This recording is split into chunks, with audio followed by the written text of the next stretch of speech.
వాయులింగం కోసం తిన్నడిని, ఆడి గూడాన్ని, అడవిని నాశనం చేసి ఆ వాయులింగాన్ని తెచ్చుకుంటా. ఆ తిన్నడు సామాన్యుడు కాదు. అతన్ని దాటి వాయులింగాన్ని చేరడం అసాధ్యం. వాయులింగం మీద దుర్మార్గుల చూపు పడింది. ఈ వాయులింగ రహస్యం కాపాడడానికి నా ప్రాణాలు సైతం అర్పిస్తాను. ఈ గూడెంలో ఏ బిడ్డకి ఆపద రానివ్వను.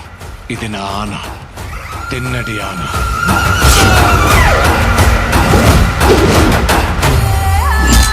శివుణ్ణి రాయంటావా? రాయిని రాయనక ఏమంటారు నెమలరాని?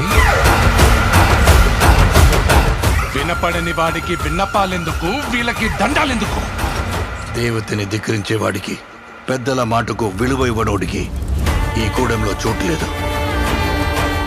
ముందా రాయిని తీసుకెళ్లి అడవిలో పడేస్తే గానీ నీకు పిచ్చి తగ్గదు. తప్పు మావా, అలా అనకూడదు. ఇలాంటి వాడు మీకు గొప్ప భక్తుడవుతాడని నమ్మకం ఏంటి ప్రభు? నీతో పాటి నేను ఆ సమయం కోసం ఎదురు చూస్తూ ఉన్నాను.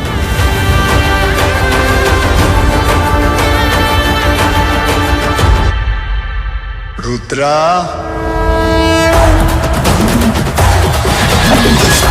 ఎవరు నువ్వు? ఆ పెద్దోళ్ళందరికంటే నేనే పెద్దోడిని. నన్ను మించిన శివభక్తుడా ఈ సృష్టిలో లేడు. ఏమో అనుకున్నాను. నువ్వు నీ దేవుడు తోడు దొంగలే.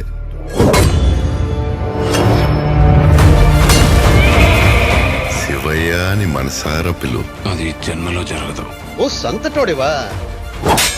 వెలివిద్యలో నీకన్నా గొప్పవాడొకడు ఉన్నాడని తెలిసి అతని బొట్టని వెళ్ళి తెప్పొట్టించింది నువ్వే కదా. వెళ్ళబోయ్యా, వెళ్ళిక్కడి నుంచే. నేనింక నిన్ను వదలను. ఇది నా ఆన, తిన్నడి ఆన. శివలీల.